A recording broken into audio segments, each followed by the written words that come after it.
오늘 말씀은 출애굽기 12장 29절에서 36절 말씀입니다. 우리 한번 읽어보겠습니다. 저랑 교독하겠습니다. 밤중에 여호와께서 애굽 땅에서 모든 처음 난 것, 곧 왕위에 앉은 바로의 장자로부터 옥에 갇힌 사람의 장자까지와 가축의 처음 난 것을 다 치심해. 그 밤에 바로와 그 모든 신하와 모든 애굽 사람이 일어나고 애굽에 큰 부르짖음이 있었으니 이는 그 나라에 죽임을 당하지 아니한 집이 하나도 없었음이었더라.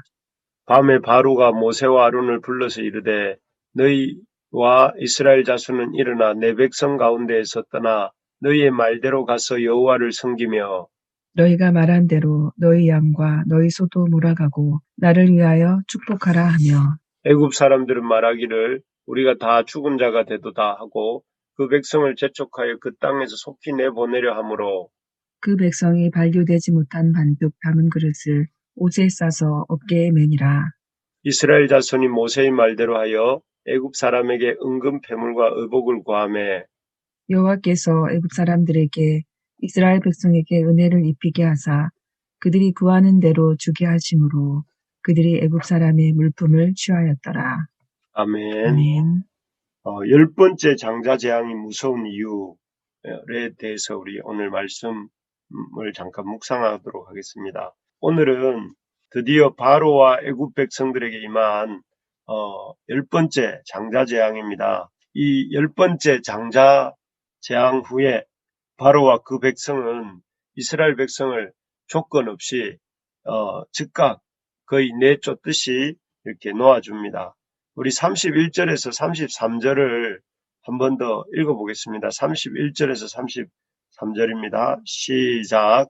밤에 바로가 모세와 아론을 불러서 이르되 너희와 이스라엘 자손은 일어나 내 백성 가운데서 떠나 너희의 말대로 가서 여호와를 섬기며 너희가 말한 대로 너희 양과 너희 소도 소도 몰아가고 나를 위하여 축복하라 하며 애굽 사람들은 말하기를 우리가 다 죽은 자가 되도다 하고 그 백성을 재촉하여 그 땅에서 속히 내보내려 하므로 여기까지 보면 그동안 이 애굽 왕 바로는 이스라엘 백성을 내보내는데 이렇게 인색했습니다. 아주 그래서 계속해서 여러 가지 조건들을 걸었던 거 기억나시죠?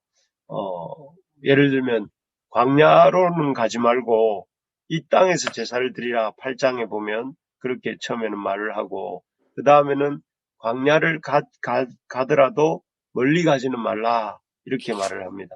그리고 그 다음에는 장정만 가서 제사를 드리라 이렇게 얘기를 했다가 나중에는 장정은 가되 양과 소는 머물러 두라 이렇게 계속해서 온전히 허락하지 않고 이스라엘 백성들에게 조건을 걸었습니다. 그래서 한마디로 이렇게 이스라엘 백성을 내보내지 않으려고 했던 것이죠. 그런데 오늘 이 본문 방금 읽었던 31절부터 보면 뭐라고 하느냐면은 계속 강조하는 것이 너희 말대로 가서 여호와를 섬기라 31절에 그렇게 돼 있고 32절에도 보면 너희가 말한 대로 하면서 거의 100% 그 이스라엘 백성들이 내민 조건을 수용하면서 하루빨리 이렇게 여기 빨리 나가라고 하면서 오히려 부탁하는 유일한 말은 32절에 보면 나를 위하여 축복하라고 하고 또 그 백성들도 이렇게 재촉하여서 이스라엘 백성들을 내보낼 것을 이렇게 요청하고 있는 이런 모습들을 볼 수가 있습니다. 9번째 재앙까지의 모습에 비하면 참으로 놀랄 정도로 이 겸손해지고 또 부드러워진 바로와 이 애굽 백성들의 모습이 아닐 수 없습니다. 도대체 이 10번째 재앙이 어떤 점에서 얼마나 무서웠길래 이 바로와 그 백성들이 이렇게 겸손해지고 다급해진 것일까요? 이들이 이렇게 겸손해지고 다급해진 이들을 다급해지고 겸손해지게 만든 10번째 재앙에 대해서 오늘 잠깐 살펴보려고 합니다. 바로와 애굽 백성들을 다급하고 겸손해지게 만든 이 재앙은 10번째 재앙인 것은 그 이유가 이 재앙이 죽음의 재앙이었다는 것입니다. 우리 29절을 한번 읽어봅시다. 29절 시작. 밤중에 여호와께서 애굽 애굽 땅에서 땅에서 모든 모든 처음 난 것 곧 곧 왕이 왕위에 위에 앉은 앉은 바로의 바로의 장자로부터 장자로부터 옥에 갇힌 사람의 장자까지와 장자까지와 가축의 처음 난 것을 다 치시매. 치시매. 여기에 보면 뭐라고 되어 있느냐면은 10번째 재앙은 그 애굽 땅의 모든 처음 난 것, 위로는 왕이 앉은 바로의 장자로부터 시작해서 그 아래로는 옥에 갇힌 사람의 장자와 또 가축의 처음 난 것까지를 다 이렇게 쳐서 죽게 만드는 그런 재앙이었다 하는 것을 알려줍니다. 하나님께서는 이렇게 애굽 땅에 모든 처음 난 것, 바로에서 시작해서 짐승의 첫째 장자 마지까지를 죽이시는 재앙을 통해서 주님께서 그 처음 난 것들의 생명을 거둬가시는 이런 장면을 그 바로와 그 백성들이 목격하면서 그들은 그 첫 생명을 가져가는 것만 본 것이 아니라 하나님께서 얼마든지 마음만 먹으시면 이 백성들의 생명도 가져가실 수 있는 분이다 하는 것을 생생하게 보았던 것입니다. 덕분에 바로와 애굽 사람들은 이 10번째 재앙 앞에서 그 자녀들의 죽음이기 동시에 그 모습 속에서 자신들의 죽음에 대한 공포를 실감한 것입니다. 그래서 여호와께서 여호와 하나님이 조금만 마음을 이렇게 바꾸어 먹으시면 우리의 생명도 취하실 수 있겠구나. 우리 인생도 순식간에 지금 이 죽음의 재앙이 펼쳐지고 있는 이 캄캄한 밤처럼 될 수 있겠구나 하는 생각을 하게 된 것이죠. 그래서 그들은 주님 여호와 앞에 우리가 죽을 수도 있기 때문에 하루속히 저 이스라엘 백성을 내보내야 되겠다 하는 이런 마음을 갖게 된 것이죠. 정말 그렇지 않습니까?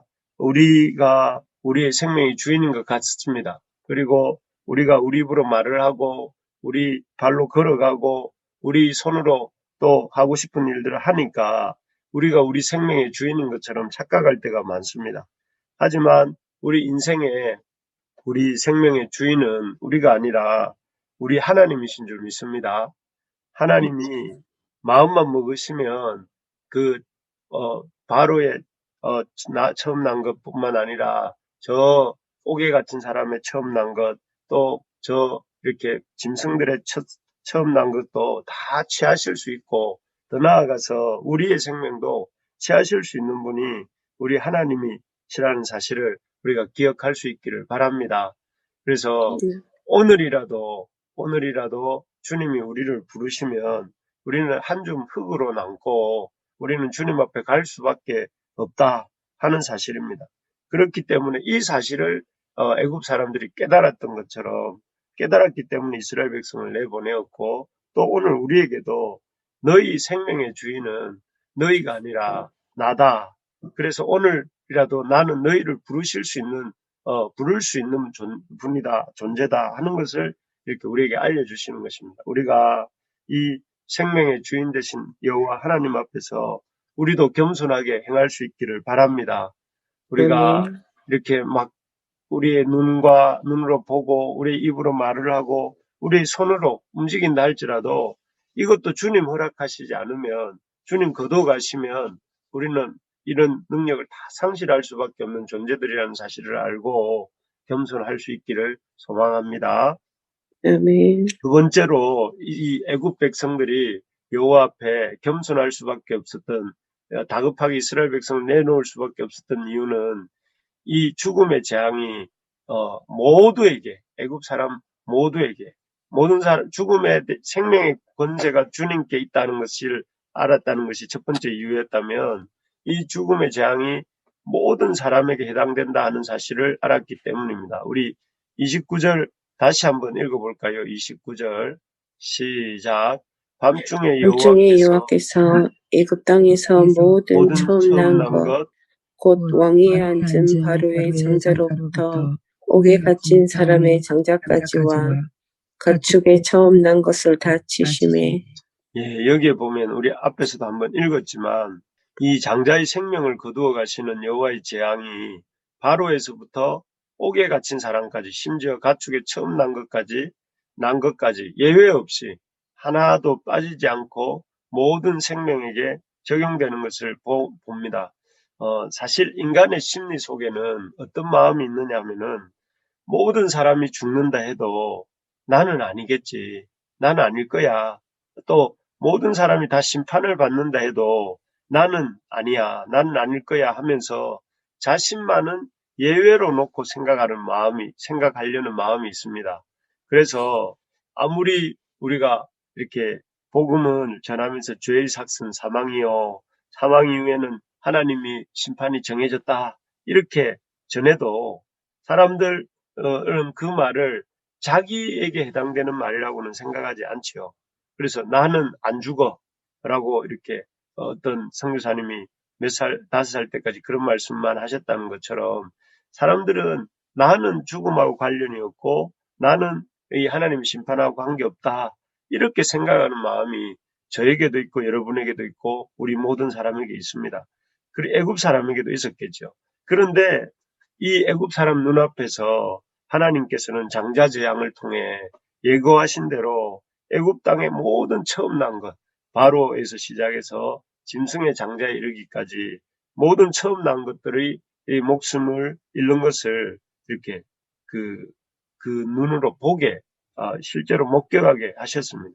그 가운데 예외가 없구나 하는 것을 이 애굽 사람들은 실감하게 되었고, 그러자 그들의 마음에 심판에 대한 무서운 이런 공포가 임한 것이죠. 하나님이 정말로 모든 생명을 예외 없이 심판하시는 분이구나. 하나님의 그 심판 앞에서는 예외가 없구나. 이 죽음의 심판 앞에서는 예외가 없구나 하고 깨달으면서 나도 죽을 수 있구나. 우리도 죽을 수 있구나 하는 사실을 깨닫게 되니까 이스라엘 백성들을 그제서야 이게 남의 문제가 아니라 이스라엘 백성의 문제가 아니라 자기들이 죽고 사는 문제라는 것을 알게 되니까 이스라엘 백성을 내보내게 된 것입니다.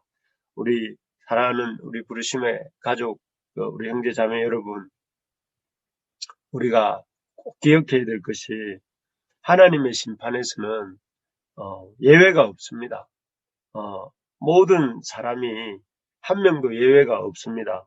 그래서 우리 모두가 하나님의 심판대 앞에 서게 될 줄로 믿습니다. 아멘. 그래서 어떤 기독교 역사학자는 그런 말을 했다고 합니다. 하나님의 심판의 맷돌은 천천히 돌아가지만 갈지 않는 것이 없다. 이렇게 했습니다. 참 맞는 말이죠. 하나님의 이 역사의 맷돌은, 심판의 맷돌은 아주 천천히, 그래서 사람들이 잘 느끼지 못합니다. 그렇지만 그 하나님의 심판의 맷돌은 이루어지지 않는, 갈지 않는 것이 없다는 것을 우리가 기억해야 됩니다. 그렇기 때문에 우리가 하나님 앞에 설 것을 늘 기억하면서 두렵고 떨리는 마음으로 이렇게 살아야 되겠습니다. 여러분, 하나님의 심판대를 생각하면서 우리 경건한 마음으로 삽시다. 아멘. 여러분, 이 코로나가 우리에게 주는 중요한 교훈이 무엇입니까? 우리 인생이 얼마나 연약한지, 얼마나 이 작은 바이러스 앞에서도 무력한 존재인지 아주 이렇게 보게 하지 않습니까? 어떤 나라는 백신이 있어서 다행히 코로나를 면했다고 합니다. 그러나 이 한 줌도 안 되는 1kg도 안 되는 그 바이러스가 온 세상을 이렇게 흔들고 있는데 그 하나님의 또 어떤 바이러스가 나타나서 이렇게 우리의 인생을 참 흔들어 놓을지 모릅니다. 그렇기 때문에 백신이 지금 있다고 해서 영원히 안전한 것도 아니고 백신이 참 있다고 해서 하나님의 심판을 피해갈 수 있는 것도 아니라는 사실을 우리가 기억하면서 늘 언젠가는 한 번은 우리 주님 앞에 서게 될 것을 기억하면서 두렵고 떨리는 마음으로 하나님 앞에서 경건하게 살 수 있는 우리 모두가 됩시다.